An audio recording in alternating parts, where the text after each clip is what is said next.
This little video is meant to be an example of the kind of presentation I'm expecting from you next week, when each of you presents for not longer than 15 minutes on Monday or Friday.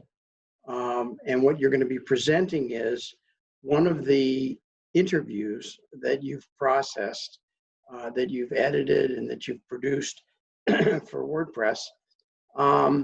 And tell us, give us a kind of overview of the person that you've worked on, and then pick a couple of the clips that you think make that person particularly interesting, or that engaged you and made you want to have a beer with that person, or whatever the circumstance might be. So I'm going to share my screen, and the person that I'm going to pick is a guy named Alan Metter.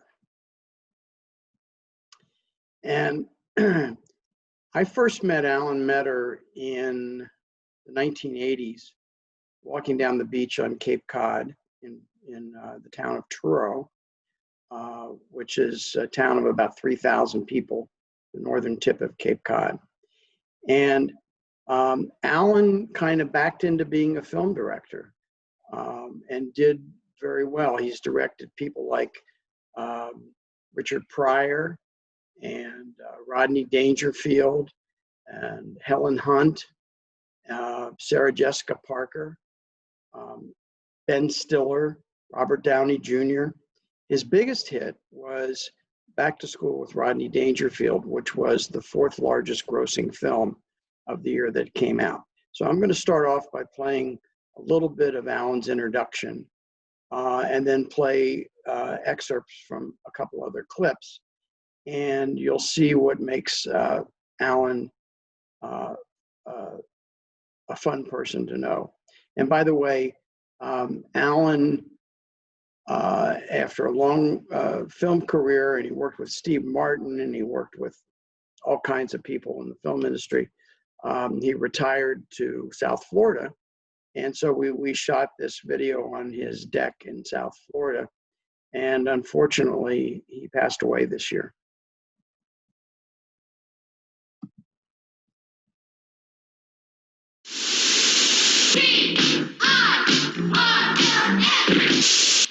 You like these doors? I love them. Sorry, we're taking all the doors with us. He's the wildest man on campus. Shake it up, baby! Beautiful day. My name's Alan Metter. I'm a retired film director. My career began in advertising, and that took me to advertising for the record industry, specialty.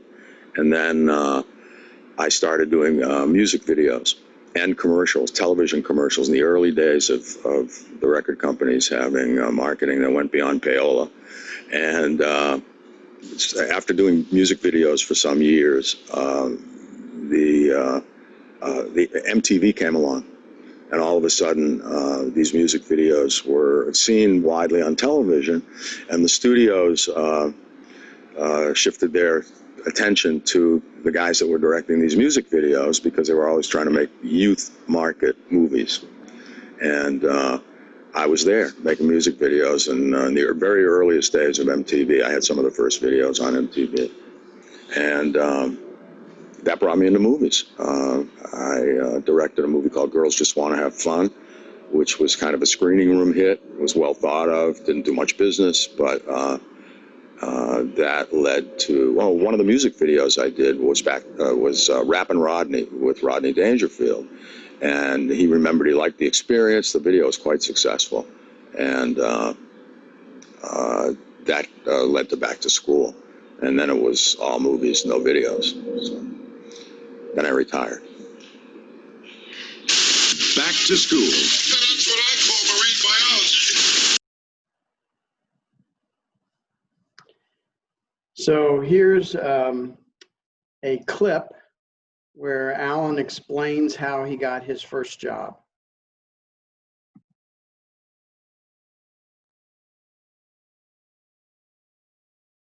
I got home from college. I woke up the next morning. I had my draft notice.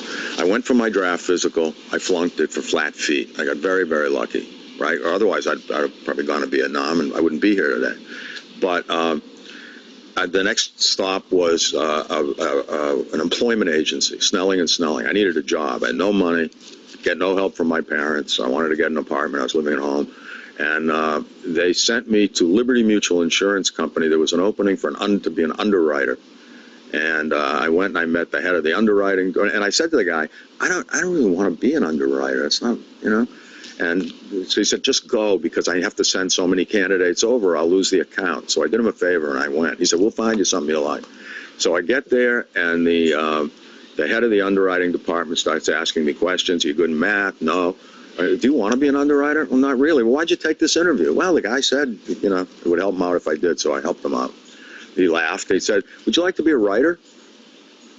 A copywriter? I said, absolutely. Fantastic. He marched me over to the advertising department. They were looking for a copywriter in the in-house advertising department at Liberty Mutual. So I interviewed with the guy there, and very nice man, and he said, well, do you have a portfolio? I said, no, I don't have a portfolio. He said, well, go home and write something that'll convince us to hire you. So on the train on the way home, I thought up writing my own obituary, which I did. And in my obituary, I lived to be about 100. I was very, very wealthy because I bought art. And I wrote a book, and the book was called The Syntax of Success. And I just a total BS obituary. But I never quit my job at Liberty Mutual Insurance Company.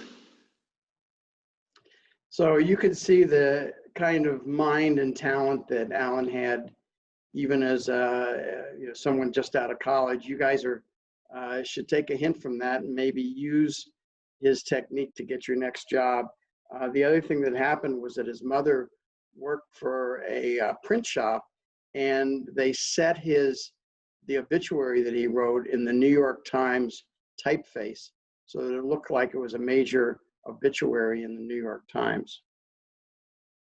One of the other hallmarks for Alan was that he discovered talent at a very young age and gave a lot of people their first movies, like Sarah Jessica Parker and Helen Hunt and Ben Stiller, Robert Downey Jr. he hired early on. So here's a little clip of Alan talking about how that came about.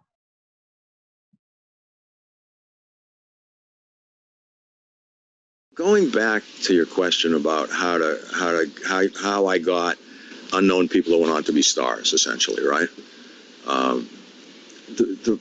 It came out of it was organic in that I approached making movies very, very defensively.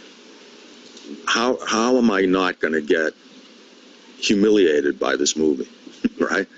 And so, and most directors, I mean, I read an interview with John Huston, and he did the same thing.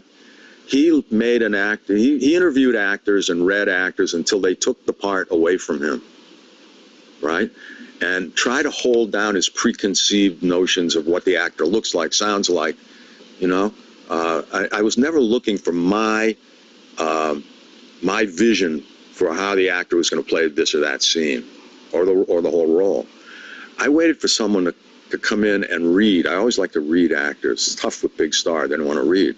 But I always read actors for every role I could, because when I looked at my casting director and said, God, I wish we were filming that. I wish I could put that performance in the movie.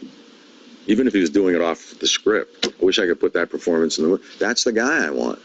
Because as John Huston said in that interview I read, once you've cast the movie, directing the actors is pretty much out of your hands. I mean, you know, they're going to do it how they're going to do it. That's what you bought.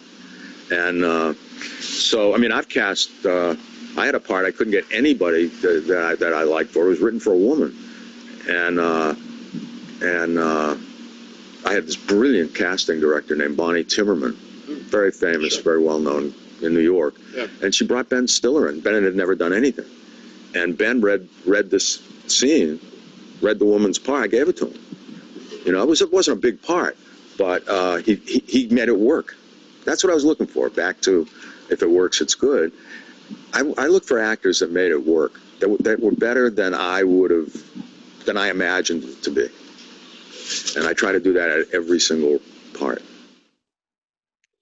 So I think this gives you a sense of who Alan is and what he brought to filmmaking. And this is the kind of thing I want you guys to do when you're when you're going to be presenting on Monday and Friday of next week. You don't necessarily have to do 3 video clips. Do whatever works in the context of the person that you're presenting. And because you're the ones who edited all these clips, I'm assuming you got some insight and know something about these people that you're going to edit, that you're going to present. And I look forward to seeing what you're going to do.